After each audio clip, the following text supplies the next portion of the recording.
ভগবতে বাসুদেবায়। ওম নমো ভগবতে বাসুদেবায়। ওম নমো ভগবতে বাসুদেবায়। জয় গুরু, জয় গুরু, জয়। পূর্ব প্রবন্ধে আমরা ফুলদান করেছি। আজকের বিষয় হল ফলদান। ভগবান গীতাতে ফলদানের কথা বলেছেন,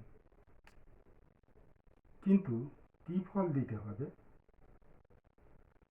সে ফলের কথা তিনি বলেননি। আমরা বুদ্ধিমান ব্রহ্মজ্ঞানীদের কথা মতো আম ফল, জাম ফল, কাঁঠাল ফল, কলা ইত্যাদি দিতে শুরু করলাম। এটা কি ঠিক হলো? এটাই কি ভগবান চেয়েছিলেন? না। আসল রহস্যটা হলো এই, সাধক সুদীর্ঘ ও কঠোর তপস্যার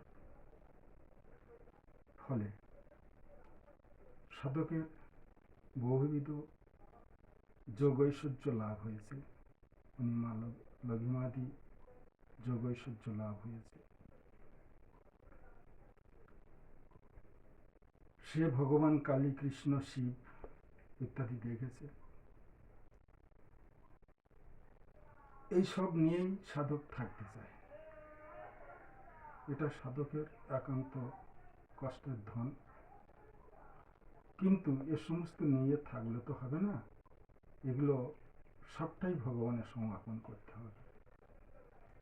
এমনভাবে সমর্পণ করতে হবে যাতে আমি ও আমার বলতে যেন কিছুই না থাকে।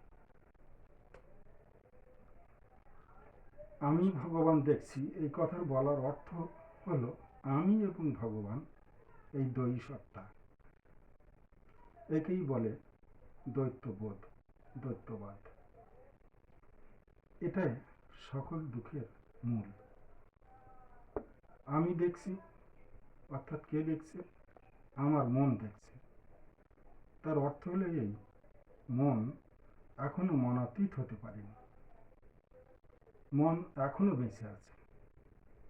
দেখুন, এই মনও আবার হলো ইন্দ্রিয়, তাহলে মন ইন্দ্রিয়াতীত হতে পারে।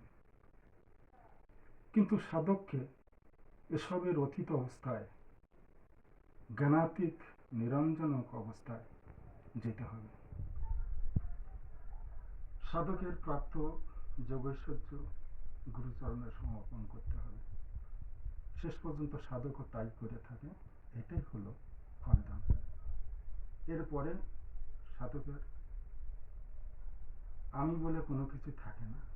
সাধক নিস্তব্ধ, নিস্পৃহ হয়ে যায়। এই হলো ফলদান রহস্য।